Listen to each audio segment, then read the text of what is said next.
நாமத்துக்கு மகிமை உண்டாகும்.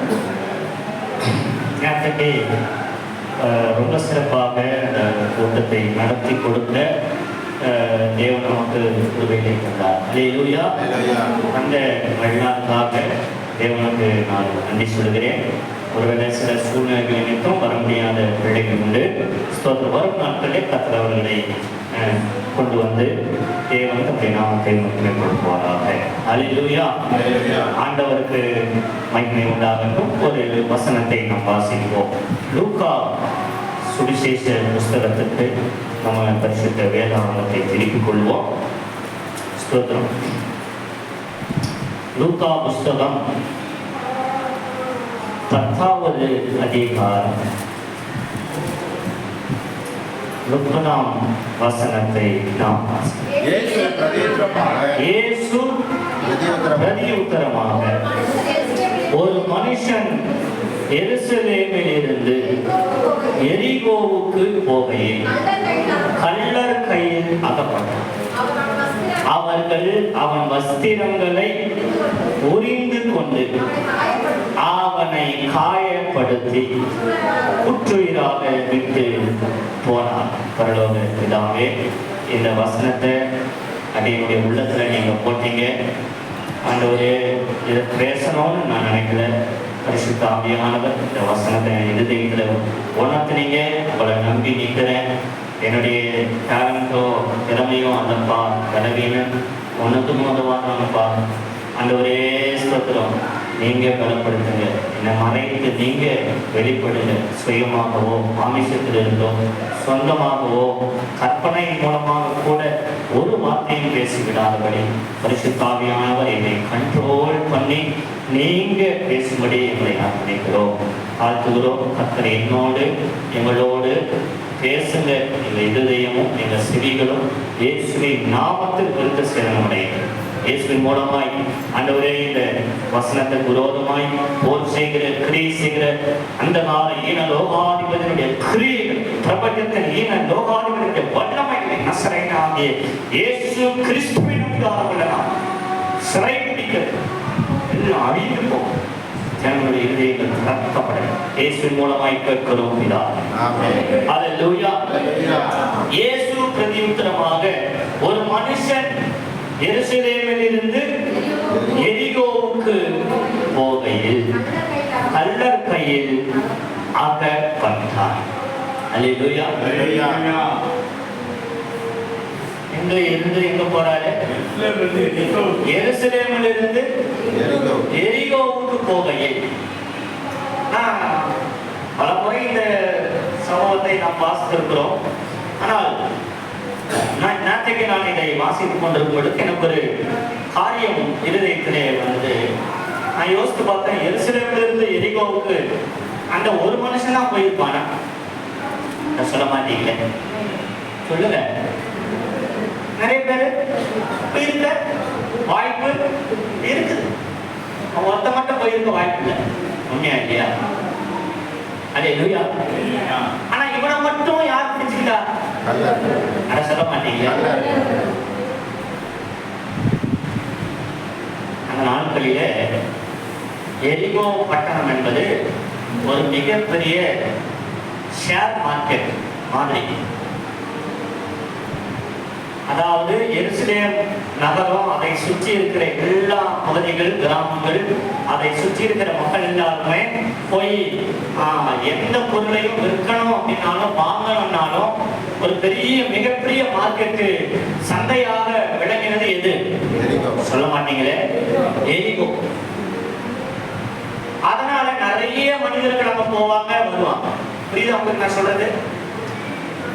இந்த நாட்களிலே நமக்கு எளிமையா எல்லா பொருட்கள் கிடைக்குது. குறிப்பிட்ட நாட்களுக்கு முன்னாடி ஒரு குறிப்பிட்ட மிக முக்கியமான பொருட்களை வாங்கணும்னா நம்ம ஒண்ணு மதுரைக்கு போகணும், அப்படி இல்லைன்னாக்க சொல்லுங்க திருநெல்வேலியோ தூத்துக்குடியில கிடைக்காத பொருள் கூட எங்க கிடைக்கும்? சொல்ல மாட்டீங்களே. அதுல திருநெல்வேலி, கோயம்புத்தூர் போன்ற பட்டணங்கள் என்ன செய்யும்? கிடைக்கும். இப்போ எளிமையா எல்லா இடங்களையும் கிடைக்கக்கூடிய வாய்ப்புகள் உருவாகிவிட்டது. டெக்னாலஜி அந்த அளவுக்கு ஸ்பீட் ஆகிட்டு மாறிவிட்டது. அந்த மாதிரி அந்த நாட்களிலே மார்க்கெட் மிகப்பெரிய மார்க்கெட்டு ஆக விளங்கினது எரிகோ. அதனால அங்க நிறைய பேர் வர்த்தகர்கள் போவாங்க வருவாங்க, பிசினஸ் பீப்புள் போவாங்க வருவாங்க, நிறைய பிசினஸ் நடப்பாங்க. ஆண்டவர் சொல்றோம். இப்போ நீங்க கவனிங்க, இங்க ஒரு மனுஷன் எருசலேமில் இருந்து எங்க போறான்? எரிகோவுக்கு போகிறான். கோவையில் கள்ளர் கையிலே அகப்பட்டார்.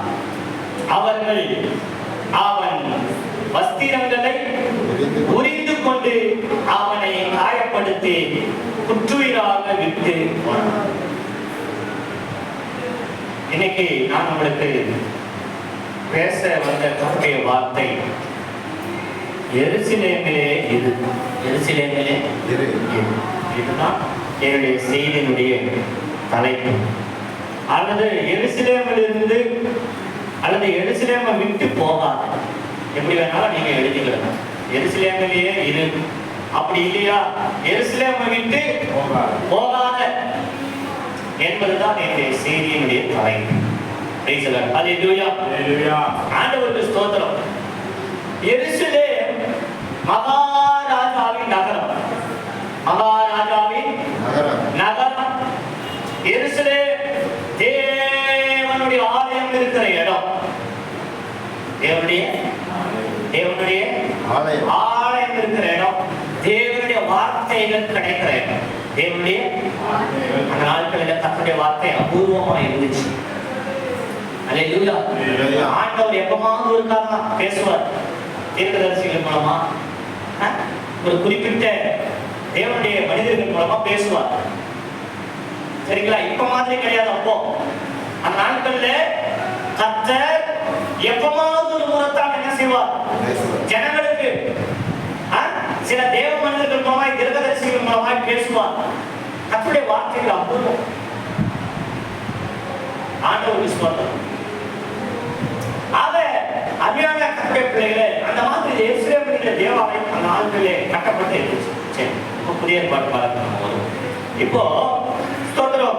எருசலேம் என்பது அது தேவனுடைய ஆலயம் இருக்கிற இடம். தேவனுடைய ஆலயம் இருக்கிற இடம். தேவனுடைய சமூகம், தேவனுடைய பிரசன்னம் அங்கே தங்கி இருக்கு. அல்லேலூயா. என்ன இருக்குது? ஒரே வார்த்தையில சொல்ல போனால் அது கர்த்தர் வாசம் பண்ணுகிற. ஆமென். சொல்லுங்க, கர்த்தர் வாசம் பண்ணுகிற. ஆக எனக்கு அன்பான கர்த்தருடைய பிள்ளைகளே, இங்க இந்த மனிதன் என்ன செய்கிறான்? எருசலேமில் இருந்து எரிகோவுக்கு போகிறான். எரிகோவிலே எல்லாமே கிடைக்கும். இது கிடைக்கும், இது கிடைக்காதுன்னு ஒண்ணுமே கிடையாது. எல்லாமே கிடைக்கிற இடம் எரிகோ என்பது. சொல்லுங்க, எல்லாம் கிடைக்கிற இடம். அல்லேலூயா. ஸ்தோத்திரம். தேவனுடைய சமூகத்துல எல்லாம் கிடைக்காது. எல்லாம் கிடைக்குமா? சொல்லுங்க, எது தேவையோ மனுஷனுக்கு அது மட்டும் கிடைக்கும். தேவ சமூகத்துல பாவத்தை தேடினா கிடைக்குமா? சொல்லுங்க, சிற்றின்பத்தை தேடினா கிடைக்குமா? சுகபோகத்தை தேடினா கிடைக்குமா? அங்க அது கிடைக்காது. தேவ சமூகத்துல பரிசுத்தம், உண்மை, நீதி, உத்தமம், நியாயம், கிருபை, வல்லமை, அபிஷேகம், வார்த்தை, சமாதானம், சந்தோஷம், மகிழ்ச்சி, இதெல்லாம் பரலோகத்திற்குரிய அனைத்து காரியங்களும் தேவ சமூகத்துல நமக்கு கிடையாது.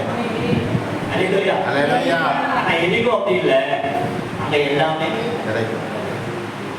இப்ப இங்க எரிகோ உலக வாழ்க்கைக்கு அடையாளம். எரிகோ எது அடையாளம்? சத்தமா சொல்லுங்க. உலகத்துக்கும் உலக வாழ்க்கைக்கும் அடையாளம். இங்க ஒரு மனுஷன் தேவனுடைய சமூகத்தை விட்டுட்டு, தேவனுடைய ஆலயத்தை விட்டுட்டு, தேவனுடைய பிரசன்னத்தை விட்டுட்டு, தேவனுடைய வார்த்தை கிடைக்கக்கூடிய அந்த மிகப்பெரிய சிலாக்கியத்தை விட்டுட்டு எல்லாம் வேணுங்கிற இடத்துக்கு என்ன செய்யணும்? சொல்லுங்க. எல்லாம் எனக்கு வேணும், நான் நினைச்சதெல்லாம் எனக்கு வேணும், நான் விரும்பினதெல்லாம் எனக்கு வேணுங்கிற இடத்துக்கு எப்பொழுது மனுஷன் போக புறப்படுகிறானோ இடையில ஒருத்தன் காத்து கிடக்கான். சொல்லுங்க, அது இல்லையா? அவன் எல்லாரையும் பிடிக்கிறது இல்லை. புரியுதா உங்களுக்கு நான் சொல்றது? அது இல்லையா? எல்லாரும் வேணும். இந்த ரெஸ்ட்ரிக்ஷன்ஸ்குள்ள என்னால இருக்க முடியும் அப்படின்னா ஒரு விதமான கட்டுப்பாட்டுக்குள்ள என்னால என்ன செய்ய முடியல. சொல்லுங்க, கிறிஸ்தவ வாழ்க்கை என்பது சொல்லுங்க ஒரு கட்டுப்பாட்டுக்குள்ள இருப்பது. அல்லேலூயா. சொல்லுங்க, தேவனுடைய ராஜ்யம் பலவந்தம் பண்ணப்படுகிறது. தேவனுடைய ராஜ்யம் என்ன செய்யப்படுது? சொல்லுங்க, பலவந்தம் பண்ணுகிறவர்களாக பிடித்துக் கொள்ளுகிறார்கள் என்று வேதத்தில் எழுதியிருக்குது. அல்லேலூயா. நீ இப்படி இருந்தாதான் இப்படி ஆண்டவர் உன்னை நடத்துவாரு, நீ ஆசீர்வதிப்பாரு, நீ இப்படி வாழ்ந்தாதான் இங்கே தேவனுடைய ராஜ்யத்துக்கு போகக்கூடியன்ற சில நிபந்தனைகள், சில கட்டுப்பாடுகள் கொண்டதுதான் கிறிஸ்தவ வாழ்க்கை. அல்லேலூயா.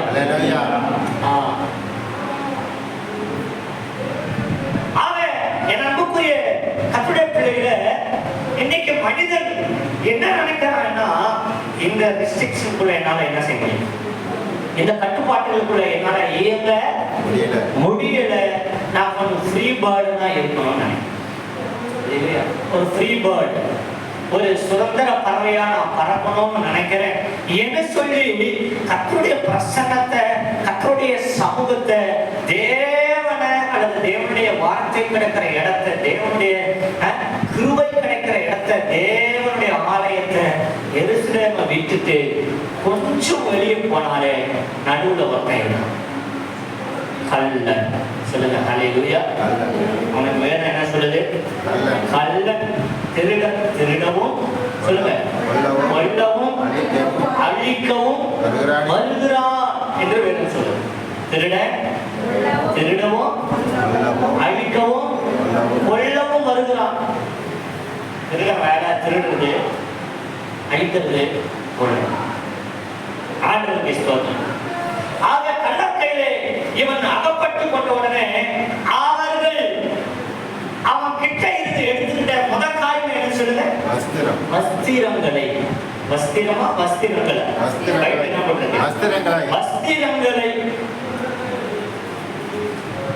வஸ்திரம் கிடையாது, வஸ்திரங்கள். இப்போ அவங்ககிட்ட என்ன இருக்குது? நிறைய கிளாத்ஸ் இருக்கு. ஒரு துணி தானே போட்டு போயிருந்துருக்கணும். சிஸ்டர் சொல்றாங்க, ஒருவேளை அவன் சொல்லுங்க ஜவுளி வியாபாரியா இருக்கலாம் அப்படின்னு சொல்றாங்க. சரி, எது எப்படியும் அப்ப அவங்கிட்ட என்ன இருக்குது? அதை நோட் பண்றான் யாரு? கண்ணன். நான் நினைச்சேன் அவங்கிட்ட ஒரு ட்ரெஸ் மட்டும் இருந்தா பாக்கி எல்லாரும் மாதிரி அவனும் போயிட்டு வந்துப்பான் போல. அப்ப இவங்கிட்ட வஸ்திரம் அல்ல, வஸ்திரங்கள் இருக்கு. அல்லேலூயா. கர்த்தருக்கு ஸ்தோத்திரம். ஆக கள்ளன் ஒன்றை வச்சிருக்கிறவங்க என்ன செய்ய மாட்டாங்க, பிடிக்க மாட்டாங்க. நிறைய வச்சிருக்கிறவங்கள பிடிக்கும். அதே சொல்ல மாட்டீங்களே, உங்கள்கிட்ட ஒண்ணுதான் இருக்கு. என்னது? ஒத்த ஜபம் மட்டும்தான் இருக்கு, மத்த எதுவுமே கிடையாது. உங்களை பிடிக்க மாட்டான். ஏன் தெரியுமா? இவன் ஆல்ரெடி நம்ம ஆளு. புரியுதா உங்களுக்கு நான் சொல்றது? இவன் ஆல்ரெடி நம்ம ஆளு. இவனுக்கு தனியா ஒரு வடை விரிச்சு பிடிக்க வேண்டிய அவசியமே நமக்கு அதை சொல்ல மாட்டீங்களே. யாரத்தான் பிடிக்கணும்? யாருக்கிட்ட நிறைய இருக்கோ அவங்கள பிடிக்கணும். பெத்தானியா சபையை பார்க்கறாங்க. ஓஹோ, இவங்கள்ட்ட உபாசம் இருக்கு, பரிசுத்தம் இருக்கு, ஆராதனை இருக்கு, நீதி இருக்கு, நேர்மை இருக்கு, இந்த பிள்ளைங்க உண்மை இருக்கு, உத்தமம் இருக்கு, போய் சொல்ல மாட்டேங்கிறாங்க. நிறைய வச்சிருக்காங்களா அப்பா பொக்கிஷங்களை. அப்ப இவங்களை பிடிச்ச நம்மளுக்கு லாபம். சொல்ல மாட்டீங்களே, ஹல்லேலூயா. அதுதான் அவனுடைய குறிக்கோள். யார்கிட்ட நிறைய இருக்குதோ, எந்த வீட்டுல நிறைய இருக்குதோ அந்த வீட்டுக்கு நம்ம திருட போவான். ஆனா சொல்ல மாட்டீங்க, பூரா வீட்டு குடிசை வீட்டுக்கு திருட போவானா, பெரிய பங்களா வீட்டுக்கு போவானா? சொல்லுங்க, திருட சொல்லுங்க. யார் எந்த வீட்டுக்கு வீட்டுக்கு போவான். குடிசை வீடு கூரை வீடு எல்லாம் அவனுக்கு அத்துபடி. இது எப்பவும் நம்ம கைக்குள்ள வந்தா புரியுதா? நான் சொல்றது எந்த வீட்டுல போய் ஃபர்ஸ்ட் கொள்ளையடிக்கணும்? சொல்ல மாட்டீங்களே. பெரிய பங்களா வீட பார்ப்பான்.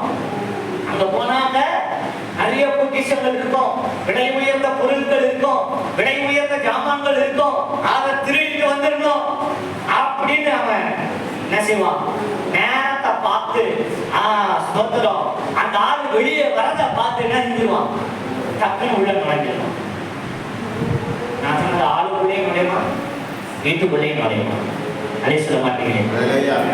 நீங்க நம்புற வீடு சத்தமா சொல்லுங்க. நம்மதான் பங்களா, நம்மதான் மாளிகை அப்படின்னு சொல்ல மாட்டீங்க. பேதுரு எபேசியர்ல நம்மள என்ன சொல்றாரு? மாளிகை. சரி சாரி, பவுல் சொல்றாரு எபேசியர்ல. பவுல் என்ன சொல்றாரு? நீங்களே நாமே அந்த தேவனுடைய மாளிகையா இருப்போங்கிறார். சோ நம்ம தான் யாரு? பங்களா. நம்மதான் பங்களா. இயேசுவுக்கு ஏத்த பங்களா நம்ம. சொல்ல மாட்டேங்கிறீங்க. அப்படி போட்டிருக்கா? இசைவாய் கட்டப்பட்ட மாளிகையா இருக்கிறோம் அப்படி போட்டிருக்கா பாருங்க பைபிள்ல. எபேசியர் சொல்ல மாட்டேங்கிறீங்களே, சொல்ல மாட்டேங்கிறீங்களே. நான் கண்டுபிடிச்சு சொல்லணுமா? 2வது அதிகாரம் 21. அவர் மேல் மாளிகை முழுவதும் இசைவாய் இணைக்கப்பட்டு கர்த்தருக்குள் பரிசுத்த ஆலயமாக சத்தமா சொல்ல மாட்டீங்களே. ஹல்லேலூயா. மாளிகை முழுவதும். அப்பனா நம்ம தான் யாரு? சபை தான் யாரு? சொல்லுங்க, சபை தான் யாரு? மாளிகை. இந்த மாளிகைக்குள்ள வந்து திருடுனா நிறைய கிடைக்கணும். யாருக்கு தெரியுது? சொல்லுங்க, சொல்லுங்க. கண்ணனுக்கு தெரியுது. யாரு பாடுறா, யாரு துதிக்கிறா, யாரு ஜெபிக்கிறா, யாரு ஆவியில நிரம்பி இருக்கிறா, யாருக்குள்ள அபிஷேகம் இருக்கு, யாருக்குள்ள வரங்கள் கிரியை செய்து, யாருக்குள்ள கிருபைகள் அதிகமா இருக்குது. எங்க போனா இந்த மாளிகைக்குள்ள போய் எந்த பொருளை களவாடலாம், எது விலை உயர்ந்ததுன்னு பார்ப்பான். விலை உயர்ந்த பொக்கிஷங்கள் ஆகிய நீங்கள் இந்த மாளிகைக்குள்ளே தேவனால் வைக்கப்பட்டிருக்கிறீர்கள். அல்லேலூயா. இப்போ பிசாசுடைய கண்ணு பூரா எங்க இருக்குது? சொல்லுங்க, மாளிகை மேல இருக்குது. ஏன்னா மாளிகைக்குள்ள விலை உயர்ந்த பொக்கிஷங்கள் இருக்குது. ஆமென் சொல்லுங்க. நாங்க நட்டு விலை உயர்ந்த பாத்திரங்கள், பொருட்கள். நீங்க நம்மளாம் பாத்திரங்கள். ஆமென் சொல்ல மாட்டீங்க. தேவனுக்கு விலை உயர்ந்த பாத்திரங்கள். அவன் இதை எடுத்துட்டால் நம்பா பெரிய ஆளாயிரலான்னு அவன் பிளான் போட்டு நம்ம கிட்ட இருக்கிற அபிஷேகத்தை, நம்ம கிட்ட இருக்கிற பரிசுத்தத்தை, நம்ம கிட்ட இருக்கிற தேவன் கொடுத்த விலை உயர்ந்த, விலை மதிப்பில்லாத அந்த கிருபைகளை, வரங்களை, தாளத்துகளை, அபிஷேகத்தை எடுத்துடணும்னு திட்டம் போடுறான். அல்லேலூயா. அப்ப அவங்க கிட்ட வஸ்திரங்கள் இருந்துச்சு. என்ன இருந்துச்சு? நம்ம கிட்ட கத்த வஸ்திரங்களை கொடுத்திருக்கிறார். 1 ரட்சிப்பு, 2வது பரிசுத்தம், துதி அது ஒரு வஸ்திரம், ஆராதனை அது ஒரு வஸ்திரம். ஆமென் சொல்லுங்க. அபிஷேகம் அது ஒரு வஸ்திரம். இப்போ இந்த மாதிரி நமக்கு நிறைய வஸ்திரங்களை கட்டணை செஞ்சிருக்கிறார். சட்டமா சொல்லுங்க. ஒரு வஸ்திரம் இருந்தா அவனுக்கு அவன் இவன் வேண்டாம், நம்மளுக்கு நிறைய யார் வச்சிருக்கா அப்படின்னு சொல்லுங்க. அவனை டார்கெட் பண்ணுவோம். அவனை பிடிச்சா நமக்கு நிறைய கிடைக்கும்னு பிசாசு எவனை விழுங்கலாமோ அவன் எச்சிக்கிற சிங்கம் போலதான் செய்யலாம். அல்லேலூயா. ஒண்ணு நிறைய வச்சுக்கிடுங்க. நிறைய வச்சுக்கிட்டாலும் பாதுகாப்பா இருக்கணுமா? எரிச்சல் இல்ல. புரியுது? அல்லேலூயா சொல்லுங்க. அங்கிருந்து வெளியே வந்தாதான பிரச்சனை. அங்க உள்ள வர முடியாது அவனால. சத்தமா சொல்ல மாட்டீங்க. கர்த்தருடைய பிரசன்னத்துல என்ன செய்ய முடியாது? கர்த்தருடைய பிரசன்னத்துல மிகப்பெரிய பாதுகாப்பு இருக்கு நமக்கு. தேவனுடைய ரத்த கோட்டை நமக்கு சுற்றிலுமாய், நமக்கு அக்னி மதிலாய் இருக்கு. அங்க வர முடியாது. ஹல்லேலூயா. ஸ்தோத்திரம். ஆனா நம்மள அங்கிருந்து வெளியே வர வைக்கிறதுக்கு என்னென்னலாம் முயற்சி பண்ண முடியுமோ அதெல்லாம் பண்ணுவோம். அதெல்லாம் பண்ணுவோம். வெளியே வந்துட்டா ஈஸியா நம்மள ஓடிச்சு. கல்லா கையில் அகப்பட்டான். அவர்கள் அவன் வஸ்திரங்களை உரிந்து கொண்டார்கள். அவன் எடுக்கிற ஃபர்ஸ்ட் காரியமே வஸ்திரங்கள். ரட்சிப்பை எடுத்துருவான். இதை எடுத்துருவான் சொல்லுங்க, ரட்சிப்பை எடுத்துருவான். அவன் கை வைக்கிற முதல் காரியமே சொல்லுங்க, நமக்கு தேவன் தந்திருக்கிற ரட்சிப்பு என்கிற வஸ்திரத்தை ஃபர்ஸ்ட் என்ன செய்வான்? எடுப்பான். இரண்டாவது பரிசுத்தத்தை எடுத்துக்கிடுவான். இரண்டாவது எதை எடுப்பான்? சொல்லுங்க, பரிசுத்தத்தை எடுத்துக்கிடுவான். அல்லேலூயா. மூணாவது நம்ம கிட்ட இருக்கிற தானங்களை எடுத்துக்கிடுவான். ஜெபத்தை எடுத்துக்கிடுவான். நேர்மை, நீதி, உண்மைன்னு நம்ம இருப்போம். அடிச்சாலும் பிடிச்சாலும் ஆண்டவர் தான் எனக்கு அப்படின்னு நம்ம இருப்போம். அல்லேலூயா. அதெல்லாம் எடுத்து பார்ப்போம். எடுத்துட்டு அவன் வஸ்திரங்களை உரிந்து கொண்டு அவனை காயப்படுத்து. ஏங்க அவனை கணக்க வேண்டிய கணக்குல போயிருக்கிறாங்கல்ல, சொல்லுங்களேன். இப்போ நல்லா புரிஞ்சுக்கோங்க, எடுத்துட்டு அப்படியே விட்டுட்டு போயிட்டாலும் அவனுக்கு டேமேஜ். ஏன் தெரியுமா? இவன் திரும்பவும் சம்பாதிச்சிருவான். திரும்பவும் சொல்ல மாட்டீங்க. இவன் திரும்ப சம்பாதிக்காதபடி இவனை கொஞ்சம் காயப்படுத்திக்கணும்னா அவன் என்ன செய்ய மாட்டான்? சொல்ல மாட்டீங்களே, திரும்ப சம்பாதிக்க போக மாட்டான். நினைச்சு அவங்களுக்கு நான் சொல்றேன், புரிஞ்ச அவங்களுக்கு கொஞ்சம் கையில அடிபட்டுட்டு 3 நாளைக்கு வேலைக்கு நம்ம என்ன செய்ய மாட்டோம், போக முடியும். உண்மைதானே? உண்மைதானே? கையில 500 ரூபாய் வச்சிருக்கிறோம், நடக்க போறோம், வண்டியில போறோம், தொலைச்சிட்டோம். அல்லேலூயா. திரும்ப வீட்டுக்கு வந்து வேலைக்கு போய் சம்பாதிச்சது உண்மையா இல்லையா? ஆனா 500 ரூபாவும் போய் உடம்பும் 1 மாசத்துக்கு இழுக்க முடியாத அளவுக்கு ஏதோ அடிபட்டு இருந்தீங்களே, எப்படி இருக்கும்? இருந்தும் போயிட்டு பாக்கி நிறைய செலவும். புரியுதா உங்களை சொல்றது? நிறைய செலவு வந்து காயப்படுத்தினான். அடுத்து குற்றுயிராக விட்டு குற்றுயிராக கொஞ்சம் அல்லேலூயா. எப்படி திரும்ப விட்டுட்டு போவான்? இன்னொன்று இந்த நாளைக்கு செத்து போயிருவாங்கிற நிலைமையில விட்டு. புரியுது உங்களை சொல்றது? விசுவாசம் அப்படிதான். நாளைக்கு இந்த ஃபேமிலி முடிஞ்சிடும், இந்த கொஞ்ச நேரத்துல பாரு காணாம போயிடுவேன் அப்படின்ற நிலைமையில அவங்களை போட்டு போயிடும். அதுதான் விசுவாசத்துடைய வேலை. அல்லேலூயா. ஆண்டவர் விசுவாசம்.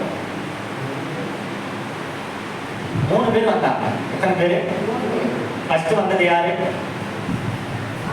ஆசாரி. ஃபர்ஸ்ட் வந்தது யாரு? இரண்டாவது லேவி. மூணாவது யாருதான் உதவி செஞ்சா? சொல்ல மாட்டீங்களே. கவனிக்கணுங்க, ஆசாரியனும் லேவியனும் ஏற்கனவே இவன் எருசலேமிலே பார்த்த ஆட்கள். நான் சொல்றது புரியுதா உங்களுக்கு? ஆசாரியனையும் லேவியனையும் இவன் எருசலேமில் ஏற்கனவே பார்த்துருப்பானா? பார்த்துக்க மாட்டானா? அப்படியே கிட்டத்தட்ட சொல்லுங்க தெரிஞ்சு பழக்கமான ஆள் தான். அவங்க தான் என்ன செய்யல? சொல்லுங்க, அவங்க தான் என்ன செய்யல? பக்கமா வளைந்து போயிட்டாங்க. புரியுதா உங்களுக்கு? நம்ம அடிபட்டு நொந்து நூடுல்ஸ் ஆகி ஒன்றுமில்லாம குற்றுயிராக காயப்படுத்தப்பட்டு நம்ம கிட்ட இதெல்லாம் இழந்து போய் நம்ம வாழ்க்கையில இருக்கிற சமாதானம், சந்தோஷம், நிம்மதி, பணம், பொருள், அது இது எல்லாம் இழந்து போய் காயப்படுத்தப்பட்டு அவமானப்படுத்தப்பட்டு நிர்ணயிக்குள்ளாகி சுதந்திரம் கொஞ்சமிக்க உயிரோடு துடிச்சுக்கிட்டு இருப்போம். அப்பதான் நம்ம சொந்தக்காரங்க நம்மளை பார்த்து பார்க்காத மாதிரி போகும். நம்மளுக்கு பழக்கமா நான் உதவி செய்யறது யாரு? அதை சொல்ல மாட்டீங்க.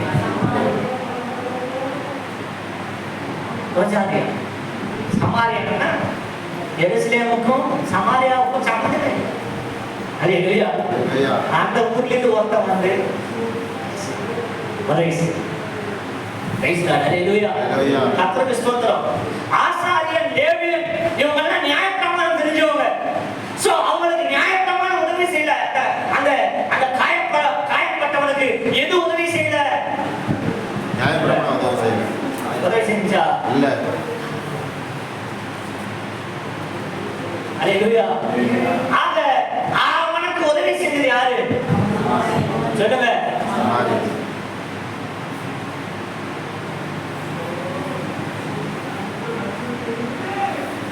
ஆக பிரியமான நம்முடைய காயத்தை கட்டுறதுக்கு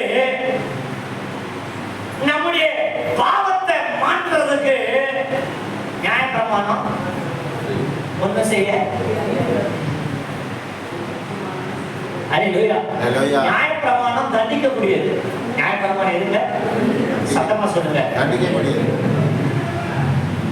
பின்னாடி ஒரு கிருபை பிரமாணம் வந்துச்சு. ஆமென் சொல்லுங்க. அவர் யாரையும் ஏற்றுக்கொள்வார்? சமாரிய சொல்லுங்க. இவங்க அவங்களும் கிடையாது. அவங்க யாரையும் தொடலாம், யாருக்கிட்டையும் பேசலாம், யாருக்கும் உதவி செய்யலாம். இதே ஒரு யூதனா இருந்தா சமாரியம் என்ன செய்யக்கூடாது? தொடக்கூடாது, பேசக்கூடாது, ஒண்ணு செய்யக்கூடாது. ஆக்சுவலா இயேசு யூத மார்க்கத்துல பிறந்து அவர் ஒரு யூதன் தான் சொல்ல போனா. அல்லேலூயா. காயப்படுத்தப்பட்டத பிரஜாதியாராகி நம்மளை தேடி வந்து நம்மளை ரசித்து காயம் கட்டி எண்ணெய் வார்த்து சுய வாகனத்தின் மேல ஏற்றுக்கொண்டு சத்திரத்துல கொண்டு விட்டுருக்காரு. அதே சொல்லுங்க. சத்திரத்தான் கையில விட்டுருக்கிறார். இது சத்திரத்தான் யாரு சொல்லுங்க. முன்னாடி கை காட்டும்போது உங்களுக்கு தெரிய வேண்டாமா? சொல்லுங்க. மைப்பன் ஐயா, இவங்கெல்லாம் அடிபட்டு காயப்பட்டு நம்பலப்பட்டு கிடந்தாங்க. போரா பேத்தி அடி ஆட்டோவில் போட்டு கொண்டு கொண்டாந்த மாதிரி இங்க தட்டியிருக்கேன். நான் வர்ற வரைக்கும் பார்த்துக்கோ அப்படின்னு பணத்துல கொஞ்சம் செலவு கொடுத்துட்டு கூட கொஞ்சம் செலவு பண்ண நான் வந்து தாரேன் அப்படின்னு சொல்லிட்டு போயிருக்கேன். வருவாரா? வருவார். ஆமென் சொல்ல மாட்டீங்களா? நம்ம எல்லாத்தையும் காயம் கட்டி என்ன வார்த்து நம்ம கஷ்டப்படும் போது நம்மளை தேடி வந்து ஆறுதல் சொல்லி ஜோம் பண்ணி பண்றாங்களா பண்ணலையா? சத்திரத்தான் யாரு சொல்றாங்களா சொல்லலையா? அதாவது ஊழியக்காரங்க சொல்றேன். ஆமென். ஹல்லேலூயா. அந்த மாதிரி அருமையான கர்த்தருடைய பிள்ளைகளே, ஒண்ணு மட்டும் புரிஞ்சுக்கோங்க. இன்னைக்கு நான் உங்களுக்கு சொல்ல வர செய்தின்னா எருசலேம்லயே இருக்கணும். பிரச்சனையே விட்டுட்டு போனாதான் நமக்கு. இவன் எப்ப காயப்படுத்தப்படுறான், எப்போ வஸ்திரங்களை இழக்கிறான், எப்போ குற்றுயிராக விடப்படுறான் அப்படின்னா எருசலேமை விட்டுட்டு போனாதான், எரிகோவை நோக்கி போனதுனால. எரிகோ எல்லாம் அது எல்லாமே கிடைக்கக்கூடிய இடம். சகல பாவம் அங்க கிடைக்கும். உலகத்துல இது கிடைக்காத ஏதாவது சொல்ல முடியுமா? சொல்லுங்க. என்ன பாவ வாழ்க்கை வேணாலும் வாழலாம், எப்படி வேணாலும் வாழலாம், என்ன வேணாலும் கிடைக்கும். சில நேரத்துல நம்ம இருதயம் அதெல்லாம் தேடுது. அங்க கொஞ்சம் போனா கொஞ்சம் நல்லா இருக்குமே. அல்லேலூயா. எருசலேம்ல இருந்து சில நேரத்தில் இயேசுநாதர் சாட்டை எடுத்து அவங்களுக்கு 2 சாத்து சாத்துவாரு. இந்த சாத்து தாக்க முடியுமா? அங்கே போனோம்னு பார்த்தா அவங்க கூட 2 சாத்தோட விட்டுருவாரு. அவன் துயிர விட்டுருவான். அது முக்கியம். அல்லேலூயா. அவன் சொல்லுங்க. ஆக இவர்கிட்ட 2 அடியை வாங்கிட்டு தோத்திரம் பண்ணிட்டு இருந்தாலும் இருந்துடலாம். அதான் நல்லது. என்ன கேட்டா அவன் சொல்லுங்க. அல்லேலூயா. சின்ன வயசுல எங்க அப்பா அம்மா என்னை விட்டுட்டு போன பிறகு எங்க தாத்தா தான் என்னை வளர்த்தாரு. அப்ப நான் சின்ன வயசுல சேட்டை பண்ணும்போது விளையாண்டுட்டு லேட்டா வருவேன். அப்ப எங்க தாத்தா என்ன செய்வாருன்னா என்னைய வீட்டுக்குள்ள விட்டுட்டு கதவை அடைச்சிட்டு கம்பு எடுத்துடுவார். அப்ப என்னால என்ன செய்ய முடியாது சொல்லுங்க, ஓடவும் முடியாது. அதே அது ஒரு சின்ன தீப்பெட்டி மாதிரி ஒரு சின்ன வீடு, ஒரு கூரை வீடு. அங்க நிக்கிட்டு ஓடுவேன், அடி வெடுத்தெடுத்துருவாரு. அல்லேலூயா. அதனால 2 முறை அடிவான பிறகு 3வது முறை நான் என்ன செஞ்சிருவேன்னா, வீட்டுக்குள்ள வந்த உடனே அந்த பூட்டெல்லாம் எடுத்து 10 ரூபாய் எங்கேயாவது நெஞ்சிருவேன், ஒழிச்சு வச்சிருவேன். அல்லேலூயா. ஸ்தோத்திரம். இப்போ எங்க தாத்தா வழக்கம் போல என்ன செய்யலாம், மூட்டு போட்டு என்னை அடிக்கலாம்னு பார்ப்பாரு. காணாம போயிடும். அது நான் என்ன செஞ்சிருவேன், ஈஸியா தப்பிச்சு போயிடுவேன். போயிட்டு திரும்ப வீட்டுக்கு வர்றதுக்கு பயந்து அங்கனே எங்கேயாவது தூக்கிடுவேன். பசி பட்டிடுவேன். இங்கே இருந்தா 4 சாத்தை சாப்பிட்டு சாப்பாடு என்ன செய்வாரு, கொடுத்துருவாரு. தூங்கிடுவேன் சாப்பிட்டு. அல்லேலூயா. இப்போ நானு என்ன பார்த்தேன், பிறகு வளர வளர என்ன பார்த்தேன், 4 அடியை வாங்கிட்டாலும் சாப்பாடு கிடைக்கும் அப்படின்னு சொல்லி பூட்டை அதுக்கப்புறம் என்ன செய்யறது இல்லை, ஒழிச்சு வைக்கிறேன் நான். அல்லேலூயா. ஆமா, ஸ்தோத்திரம். ஏன்னா அங்க வெளியே போயிட்டேன்னா என்ன கிடைக்காம போயிருது சொல்லுங்க. அடிக்கு பயந்து அங்க போயிட்டா அங்க என்ன கிடைக்க மாட்டேங்குது சொல்லுங்க. என் வாழ்க்கைக்கு தேவையான, நான் வளர்றதுக்கு தேவையான ஆகாரம் எனக்கு கிடைக்க மாட்டேங்குது. புரியுதா உங்களுக்கு சொல்றது? இங்க அதெல்லாம் நடக்குது நமக்கு. பேரும் தேவ சமூகத்தை விட்டுட்டு போயிட்டோம்னா அல்லேலூயா. அதுதான் நம்ம வளர்றதுக்கு நம்மளுக்கு ஸ்தோத்திரம். சத்துணவு தேவனுடைய வசனம். தேவனுடைய வசனம் நமக்கு என்ன உணவு? சத்துணவு. என்ன உணவு? சத்துணவு. அல்லேலூயா. ஸ்தோத்திரம். எங்க வீட்டுக்கு மாசத்துக்கு ஒரு சத்துணவு மாவு பாக்கெட் வரும். அது அம்மா கொண்டு வந்து கொடுப்பாங்க. எங்க ஒய்ஃப் பிரதர் இதை எனக்காச்சும் 1 டிகிரி கொடுங்க, கொஞ்சம் உடம்பு வைக்கன்னு சொல்லலாம். நானும் சரின்னு மண்டையை ஆட்டுவேன். அல்லேலூயா. அவங்க உருட்டு நேரமா பார்த்து நான் வந்து போனை எடுத்துட்டு அடிச்சாக எடுத்துட்டு கிளம்பிடுவேன். அது எனக்கு பிடிக்கவே செய்யாது அந்த டேஸ்ட். அப்படி எப்படியோ சாப்பிட்டா கூட கொஞ்சம் என்ன செய்யும் சொல்லுங்க, கொஞ்சம் உடம்பு. ஆனா அது நான் சாப்பிட மாட்டேன். அந்த மாதிரி சத்துணவு அது சகல சத்துணவு இருக்குன்னு சொல்லுவாங்க. தேவ சமூகத்தை விட்டுட்டு போனா நமக்கு தேவையான உணவு கிடைக்கும், ஆனா சத்தான உணவு கிடைக்கும். அப்படின்னா தேவையான உணவுனா தேவையான சந்தோஷம் கிடைக்கும். அல்லேலூயா. மனம் போன மாறி வாழலாம், இஷ்டத்துக்கும் வாழலாம், அந்த சந்தோஷம் கிடைக்கும். ஆனா சத்தான உணவு என்ன செய்யாது? நம்ம வாழ்க்கைக்கு தேவையான சமாதானம் என்ன கிடைக்காது, சந்தோஷம் கிடைக்காது. சோ எக்காரணத்தை கொஞ்சம் எருசலேமை விட்டு எரிகோவுக்கு போகணும்னு நினைச்சாதீங்க. அல்லேலூயா. அவன் ரெடியா இருக்க அவங்க வஸ்திரங்கள் எல்லாம் பிடிக்கிட்டு இருக்கா. ரூத் புஸ்தகம் 1வது அதிகாரத்துக்கு வாங்க. 1வது வசனத்திலிருந்து வாசிங்க. சில விஷயங்களை சொல்லி நம்ம ஜெபம் பண்ணணும். 10 நிமிஷம் இருக்கு. ரூத் புஸ்தகம் 1வது அதிகாரம் 1லிருந்து வாசிங்க. நியாயாதிபதிகள் நியாயம் விசாரிக்கும் வரும் நாட்களில் தேசத்திலே பஞ்சம் உண்டாயிற்று. அப்பொழுது யூதாவில் உள்ள பெத்லகேம் ஊரானாகிய ஒரு மனுஷன் தன் மனைவியோடு 2 குமாரர்களோடு மோவாப் தேசத்திலே போய் சஞ்சரித்தான். எங்க போறான்? பெத்லகேம் ஊரானாகிய ஒரு மனுஷன் தன் மனைவியோடும் 2 குமாரர்களோடும் கூட மோவாப் தேசத்திலே போய் சஞ்சரித்தான். உனக்கு எந்த ஊரு சொல்லுங்க? யூதேயாவிலே உள்ள பெத்லகேம். எங்க போறான்? மோவாப். குடும்பமா போறான். அல்லேலூயா. யூதேயாவிலே என்ன வந்து பஞ்சம். சொல்லுங்க, பஞ்சம். அதனால என்ன பண்றான்? இந்த பஞ்சத்திலிருந்து தப்பணுமே சொல்லி எங்க போறான்? சில நேரத்துல தேவ சமூகத்தில் இருக்கும்போது பஞ்சம் மாதிரி சில கஷ்டங்கள், சில தேவைகள், சில நெருக்கங்கள் நம்ம வாழ்க்கையில வருமா? சொல்லுங்க. ஒன்னும் சொல்ல மாட்டேங்கிறீங்களே. வருமா? பஞ்சம் வருமா? வரும். கஷ்டம் வருமா? வரும். நஷ்டம் வருமா? வரும். ஆனால் ஒன்று,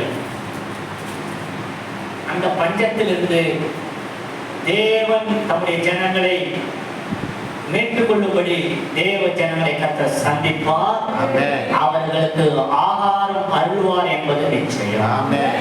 கீழே வாசிங்க, அது இருக்கும். அந்த 6வது வசனம் வாசிங்க. கர்த்தர் தம்முடைய ஜனங்களை சந்தித்து அவர்களுக்கு ஆகாரம் அருளினார். போதுமானது. அல்லேலூயா. ஏங்க பெத்லகேம்ல என்ன வந்தது? பஞ்சம் வந்தது. யூதேயாவில என்ன இருக்குது? பஞ்சம் இருக்குது, கஷ்டம் வந்துட்டு. இப்ப இதிலிருந்து தப்பணும்னு தானே இவன் போனான். சொல்லுங்க. சரி, அங்க இருந்து போகாம அங்கே இருந்திருந்தா வாழ்க்கையில என்ன அனுபவிச்சிருப்பான்? பஞ்சம். அல்லேலூயா. பஞ்சமா? ஆனால் தேவன் தம்முடைய ஜனங்களை சந்தித்து அவர்களுக்கு ஆகாரம் கொடுத்த போது இந்த குடும்பத்துக்கும் அது கிடைச்சிருக்குமா? கிடைச்சிருக்காரா? சொல்ல மாட்டீங்களே. நீங்க அதான் நம்ம மறந்துடுறோம். ஆலயத்துக்கு வர்றோம், சர்ச்சுக்கு வர்றோம், ஆண்டவரை ஏற்றுக்கொண்டு குடும்பமா சபைக்கு வருவாங்க. சிலர் வந்த உடனே ஒரு ஏதாவது சின்ன பிரச்சனை ஸ்டார்ட் ஆகும். அல்லேலூயா. வெளியில இருந்தோ அல்லது இவங்களுக்கு உள்ள இருந்தோ ஒரு ஒரு கேள்வி வரும், அதனாலதான் இது வந்துச்சோ, இத்தனை நாள் அது வரலையே. ஒண்ணு நம்ம உள் மனசே சொல்லும், நம்ம மாம்சமே நம்ம கிட்ட பேசும், இல்லைன்னா நான் சொந்தக்காரன் எப்படி இருப்பான் நம்ம கண்ணே. ஒண்ணு சொல்ல மாட்டேங்கிறீங்க, சொல்லுங்க. நம்ம கண்ணே இருப்பான், கரெக்டா வரும் பாருங்க. நம்ம பிரச்சனை நேரத்துல கரெக்டா வந்து சர்ச்சை போனதுலையா, எத்த தாயை விட்டு போயிட்டியடா, உனக்கு இது வேணும் இன்னமும் வேணும்பா. எத்த தாயை விட்டுட்டு போயிட்டு உனக்கு இதுவும் வேணும் இன்னமும் வேணும். பத்தியா கடைசி பத்தியா நடந்துச்சு பத்தியா, அல்லேலூயா சொல்லுங்க. சோத்திரம். எங்க கிறிஸ்தவ வாழ்க்கையில அப்போ அப்போ எப்பமாவது ஒருக்கா, எப்பவும் கிடையாது, எப்பமாவது ஒருக்கா ஏதாவது ஒரு பிரச்சனை வந்தாதான் நம்ம நல்லா இருக்கிறோன்னு அர்த்தம். ஒரு அமைதியில மாட்டீங்க, அல்லேலூயா சொல்ல மாட்டீங்க. அப்போ என்ன சொல்றாங்க டாக்டர்கள்னா, ஒரு வருஷத்துல ஒரு 4 நேரமாவது தலைவலி வரணும், சளி பிடிக்கணும், காய்ச்சல் வரணும். இது அவங்க சொல்றது. ஒண்ணுமே வரணும்னு வைங்களேன், உங்க சரீரம் நல்லா இல்லைன்னு அர்த்தம். திடீர்னு சளி பிடிக்குதுன்னா உங்க பாடி என்ன ஆகுது சொல்லுங்க, சுத்திகரிப்பு ஆகுதுன்னு அர்த்தம். ஒரு அடிமையை சொல்லுங்க. அப்பப்போ லேசா 4 மாசத்துக்கு ஒருக்கா ஒரு தலைவலி வந்துச்சுன்னா, காய்ச்சல் வந்துச்சுன்னா உங்க உடம்புல நோய் எதிர்ப்பு சக்தி என்ன ஆகுது, அதிகரிக்குதுன்னு அர்த்தம். ஒரு ஆமென் சொல்லுங்க. அதே மாதிரி தான் ஆவிக்குரிய லைஃபும்.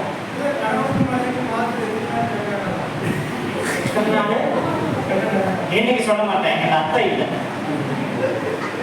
இன்னைக்கு சொல்ல மாட்டேன். எங்க அத்தை இருக்கும்போது ஒரு நாள் சொல்லுவாங்க, கணவனுக்கும் மனைவிக்கும் ஒரு மாசத்துல எத்தனை நாள் சண்டை நடக்கலாம்னு கேட்கணும். எப்படி பாருங்க, எத்தனை நாள் நடக்கலாம்னு கேட்காம எப்படி எத்தனை நாள் நடக்குது தெரியல பிரதர், நானே ஆஸ்பத்திரிக்கு போயிருவேன், நான் போன பிறகுதான் இங்க சால்ட் ஆகும் அப்படின்னு அவன் சொல்றேன். சரி, ஆக அன்பான தமிழ் பிள்ளைகளே, கிறிஸ்தவ வாழ்க்கையில இருக்குன்னா ஏசப்பா சொன்னாங்க, உலகத்துல இருக்கிற உபத்திரவம் பிரச்சனை வரும், போராட்டம் வரும். ஆனா தேவன் தேவஜனங்களை சந்திப்பான். கண்டிப்பாரா? பிரச்சனை நமக்கு எப்போ ஒரு தெம்பு தெரியுமா, ஒரு தெனாவ் எப்படி வரும், ஏதாவது ஒரு பிரச்சனை வந்து அது ஆண்டவர் அசால்ட்டா சால்வ் பண்ணி வைப்பார் பாருங்க, அப்பதான் என்ன வரும். அதை சொல்ல மாட்டீங்களே, புரியுதா உங்களுக்கு? எந்த பிரச்சனையும் இல்லை, ஸ்மூத்தா போகுது, அவரு சட்டம் கட்டாம இருப்பாரு. எனக்கு என்ன ஆசைன்னா, அப்பப்போ அவருக்கு எனக்கு என்ன நடக்கணும், ஒரு கனெக்ஷன் இருக்கணும். நான் அவரை தேடணும், அவர் என்னை தேடி வரணும், அப்பான்னு கூப்பிடணும், அவர் என்ன பிள்ளையே கூப்பிடணும். நான் அப்பான்னு என்னை எது கூப்பிட வைக்க தெரியுமா, ஏதாவது ஒரு பிரச்சனை தான் என்னைய அப்பான்னு கூப்பிட வைக்கும். நான் ஒன்னும் சொல்ல மாட்டேங்கிறீங்க, அல்லேலூயா. ஏதாவது முள்ளு குத்துறதா அம்மான்னு சொல்லுவோம். முள்ளு குத்துற மாட்டேன், முதல் வர வார்த்தை என்னது, பிடிக்காத அம்மாவே இருக்குமே. புரியுதா உங்களுக்கு?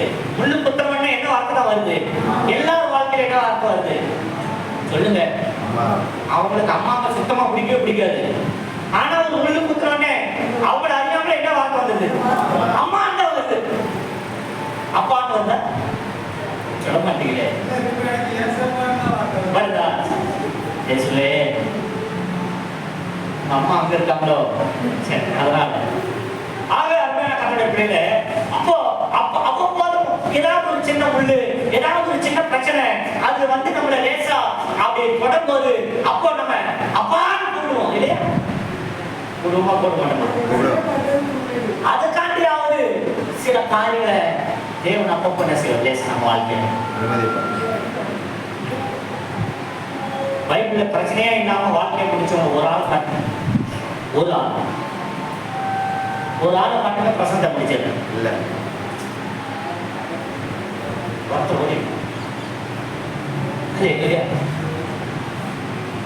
பவுல் சொல்வாரு அப்போஸ்தலர்களே, இவ்விதமான பாடுகள் வழியாகத்தான் நம்ம எங்க போகணும்? தேவராஜ்யம். சொல்லுங்க, தேவராஜ்யம் போகணும். பாடுகள் வழியாகத்தான். சொல்லப்போனா பரலோகத்துக்கு ஒரு பாடமே நம்ம அவ்வப்போது சந்திக்கிற பாடுகள் தான். அதுதான் ஒரு பிரிட்ஜ் மாதிரி. அல்லேலூயா. அந்த பாடுகள் வழியாகத்தான் நம்ம எங்க போக முடியும்? சொல்லுங்க. பிரச்சனையே இல்லைன்னா பரலோகம் நமக்கு வேணாமே. சொல்லுங்க, இங்க இருந்துக்கலாம்ல. இங்க பிரச்சனை இருக்கிறது அங்க போகணும்னு ஆசைப்படுறோம். சோ அங்க போறதுக்கு எதுதான் காரணம்? இந்த பிரச்சனை தான் காரணம். இந்த பாடுதான் காரணம். இப்பேற்பட்ட பாடுகள் வழியாக தான் அங்க போறோம். சொல்லுங்க. பிரச்சனை இல்லாம இருக்கணும்னா ஒண்ணு பரலோகத்துல இருக்கணும், இல்லைன்னா செத்து கிடக்கும். ஒண்ணு சொல்ல மாட்டேங்க. புரியுதா உங்களுக்கு சொல்றது? பிரச்சனையே இல்லாம இருக்கணும் எனக்கு அப்படின்னா எங்க இருக்கணும்? ஒண்ணு பரலோகத்துல இருக்கணும், இல்லைன்னா செத்து பெட்டியில கடத்தி வச்சிருக்கணும். அவங்களுக்கு எந்த பிரச்சனை கிடையாது. ஒரு ஆள் செத்து பெட்டியில வச்சிருக்காங்க, கேட்க முடியுமா? Hello dear, what is your problem அப்படின்னு கேட்டா அது எழுப்பி உட்கார்ந்து சொல்லுமா?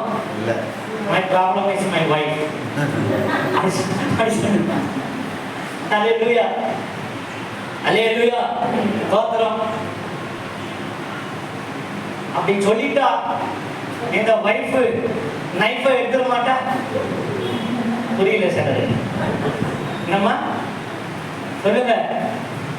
வைஃப் நைஃப் நைஃப்னா தெரியல சார், கத்திப்பா வேற.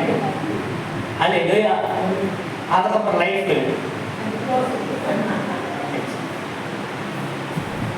தங்கச்சி இப்பதான் கணவனோடு இணைந்து இசைந்து மகிழ்ச்சியாக ஓடுகிறாள். ஓடுகிறேன் நான் ஓடுகிறேன், பிரதாபோடு நான் ஓடுகிறேன். 2 பிள்ளைகளை காணும். அங்கன விட்டுட்டு இங்க வந்துட்டான். என்னம்மா அங்கே போயிட்டாங்களா? அங்கே பாட்டுக்கிட்டே தான் படிக்க சொல்லியிருப்பாங்க போல. அங்கே போயிட்டாங்களா? நார்மலுக்கு போயிட்டாங்க. சரி, ஆக லைஃப் நல்லா இருக்கணும் அப்படின்னா சில பிரச்சனைகள் நல்லதான். வீட்டுக்கு வீடு வாசம் நல்லா கேட்போங்க. இந்த குடும்பம் பஞ்சத்துக்கு தப்பறதுக்காக மோவாவுக்கு போய் மிகப்பெரிய பாவம் செஞ்சுட்டாங்க. மோவாவுக்கு போனதே அதுதான் மிகப்பெரிய தப்பு. மோவாவு கர்த்தர் அருள்கிற தேசம், விக்கிரக ஆராதனை நடத்தப்படுகிற ஒரு தேசம், விக்கிரக அருவருப்பான விக்கிரகங்களை பின்பற்றி வாழ்ற மக்கள் கொண்ட தேசம். அங்க போய் இவங்க ஒரு வீட்டை பிடிச்சி வாடகைக்கு பிடிச்சி அங்க அட்வான்ஸை கொடுத்து உட்காந்துட்டாங்க. அவன் அக்கா மற்றவங்களுக்கெல்லாம் 25,000 அட்வான்ஸ், உனக்கு மட்டும் 10,000. இந்த அம்மா யாரு? நவமி அக்கா புருஷன் கிட்ட சொல்லி எங்க நல்ல வீடா கிடைச்சிருக்கு, பேசாம எங்க கிடக்கும் சொல்லி அங்கே இருந்துட்டா, வீட்டை பிடிச்சி இருந்துட்டா. அப்படியே அந்த அக்கா இந்த அக்கா அந்த அக்கா இந்த அக்கா எல்லாம் பழகினாங்களா, பழகி கொண்டு போக ஆரம்பிச்சிட்டா. யாருக்கு சொல்லுங்க? பெத்த பிள்ளைகளுக்கு. எங்க எதுக்கு போன? பஞ்சத்துக்கு படைக்கிறது தானே போன. அல்லேலூயா. என்ன வீட்டை பார்த்தாங்கன்னா குடியிருக்கிறது மட்டும் இல்லாம அடுத்து அடுத்து அடுத்த கட்டம் என்னது சொல்லுங்க? பிள்ளைகளுக்கு எங்க கல்யாணம் முடிச்சு கொடுக்கணும்னு பாக்குறா. சொல்லுங்க.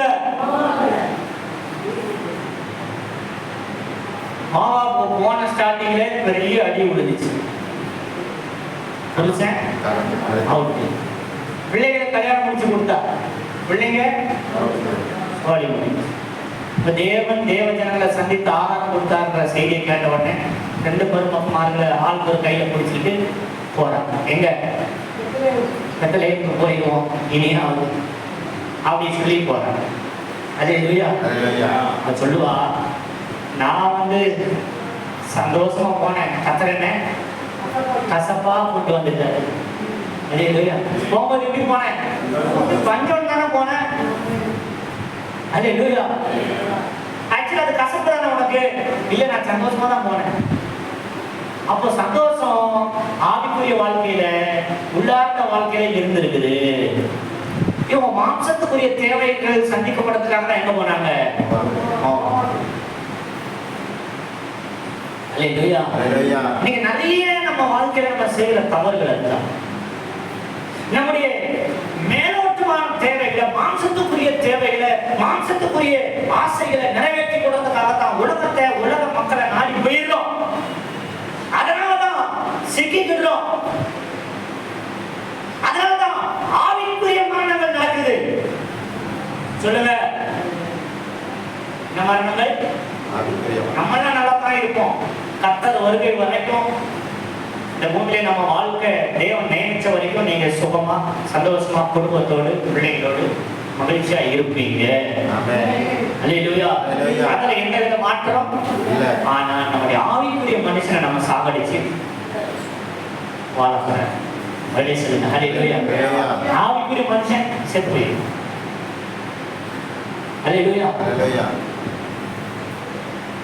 இப்போ வர்றா, அதுல ஒரு நாள் போயிட்டா, ரூத்தை மட்டும் கூட்டிட்டு ஊருக்கு வர்றா. அவங்க திரும்ப என்ன செய்யறாங்க? வாழ்க்கைய ஃபர்ஸ்ட்ல இருந்து திரும்ப ஆரம்பிக்கிறாங்க. திரும்ப ஆசீர்வதிக்கப்பட்டாங்க. திரும்ப போவாஸ் நடந்துட்டு போறாங்க. அங்க ரூத்தம்மா போறாங்க, வேலை செய்யறாங்க. கொஞ்ச நாள் போன உடனே போவாசையே நம்ம திருமணம் முடிச்சுக்கிறாங்க. ரூத்துக்கும் போவாஸுக்கும் ஓபேத் என்கிற ஒரு குமாரன் பிறக்கிறாரு. ஓபேத்துக்கு ஈசா என்கிற ஒரு குமாரன் பிறக்கிறாரு. ஈசாய்க்கு 8வது தாவீது என்கிற ஒரு குமாரன் பிறக்கிறாரு. தாவீதுடைய வம்சத்துல இயேசு எங்க வந்ததுனால சொல்லுங்க. இவங்க பெத்லகேமிலிருந்து மோவாபுக்கு போனாங்க. மோவாபிலேயே காலாகாலமா ஒருத்தி வாழ்ந்துட்டு இருந்தாங்க. யாரு? ரூத்து. இந்த வாழ்க்கை இன்னைக்கு வேணாம் எனக்கு, இனி நான் பெத்லகேமுக்கு போறேன்.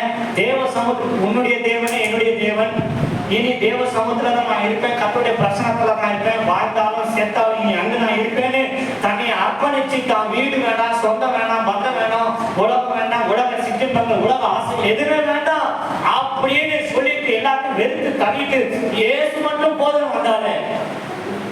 அல்லேலூயா.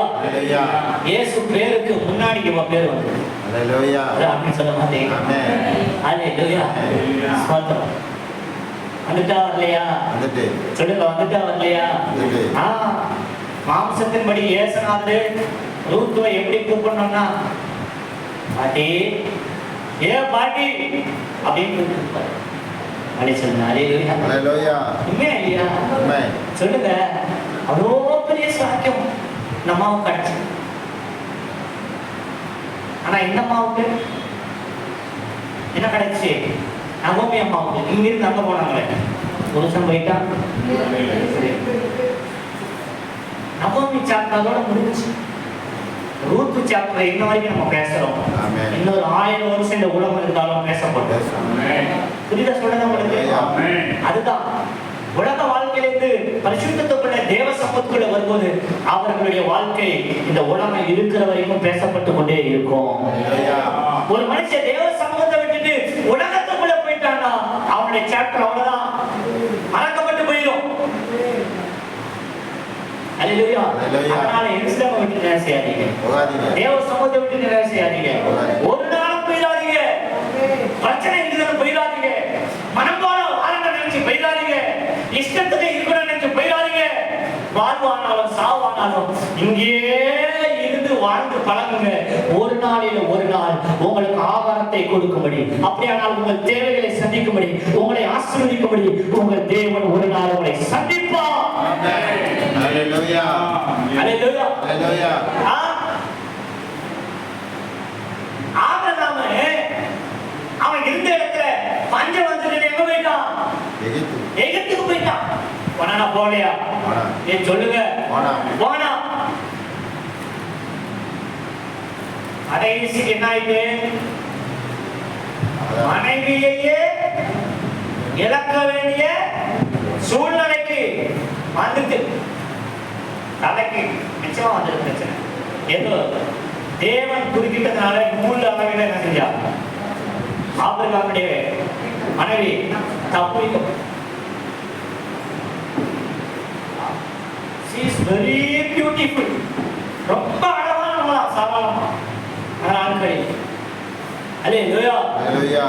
ஏங்க அங்க போய் உலகத்துக்குள்ள போனா கவனிங்க, நமக்கு மிக முக்கியமான ஏதாவது ஒன்று நம்ம இழக்க நேரிடும். திரும்ப கர்த்தர் குறுக்கிட்டா மட்டும்தான் அது தப்பு வைக்கப்படும். புரிந்த சொல்றது நான் உங்களுக்கு சொல்றது, கர்த்தர் குறுக்கிட்டா மட்டும்தான் அது திரும்ப தப்பு வைக்கப்பட்டு நம்ம கிட்ட வரும். நீங்க 13 அதிகாரம் 1 வசனம் வாசிங்க. ஆதியாகமம் 13:1. ஆபிரகாமும் அவன் மனைவியும் அவனுக்கு உண்டான யாவும் அவனுடனே லோத்தும் எகிப்தை விட்டு தேசத்துக்கு வந்தார்கள். எங்க இருந்து வந்தாங்க? எகிப்தை விட்டு வந்துட்டாங்க. இப்போ எகிப்துல இருந்த வரைக்கும் அவனுக்கு ஒரு பேக்ரவுண்டே கிடையாது. எகிப்தை விட்டு வந்த பிறகு வசனம் என்ன சொல்லுது பாருங்க. மிருக ஜீவன்களும் வெள்ளியும் பொன்னும் ஆஸ்தியுடைய சீமானாய் மாறி. எகிப்தை விட்டுட்டேன்னா கர்த்தருடைய சீமானாய் மாற்ற அவர் ரெடியா இருக்கிறார். புரியுதா சொல்றது உங்களுக்கு? உடம்ப வாழ்க்கையை விட்டுருங்க, பாவ வாழ்க்கையை விட்டுட்டீங்கன்னா கர்த்தருடைய ஆசீர்வதிக்க ரெடியா இருக்கிறாரு. கண்களை படி ஜோமனும், கண்களை படி ஜோமனும். அதேதான் ஈசாக்கு கிட்ட பேசுவார் கர்த்தர். ஆபிரகாமின் நாட்களே உண்டான பஞ்சமே இல்லாமல் ஈசாக்கின் நாட்களே பின்னும் ஒரு பஞ்சம் உண்டாயிடுச்சு. அப்பொழுது ஆண்டவர் ஈசாக்குக்கு தரிசனமாகி, நீ எகிப்துக்கு போகாமல் நான் உனக்கு சொல்லும் தேசத்திலே குடியிரு, நான் உன்னை ஆசீர்வதித்து உன்னை பெருக பண்ணுவேன். கர்த்தர் ஈசாக்கு பேசினதனால்தான் ஆண்டவருடைய வார்த்தைக்கு கீழ்ப்படிந்து ஈசாக்கு தேசத்திலே இருந்து விதை விதைத்தான். கர்த்தர் அவனை ஆசீர்வதித்து 100 மடங்கு அவன் ஸ்தோத்திரம் ஆசீர்வதிக்கப்பட்டான். வர வர விருத்தி அடைந்தான். மகா பெரியவனானான். அல்லேலூயா. ஆபிரகாம் செஞ்ச தப்பை ஈசாக்கு செய்யாததனால்தான் மகா பெரியவனானான். அல்லேலூயா. நீங்க கர்த்தர் நம்ம கூட பேசி இருக்கிறார். ஆமென். எருசலேமிலே இருங்க. அல்லேலூயா. கர்த்தருடைய சமூகத்திலே இருங்க. ஆமென். எந்த கஷ்டம் வந்தாலும் கர்த்தருடைய ஆலயத்தை விட்டுட்டு போயிடாதீங்க. தேவ சமூகத்தை விட்டுட்டு போயிடாதீங்க. தேவனுடைய பிரசன்ன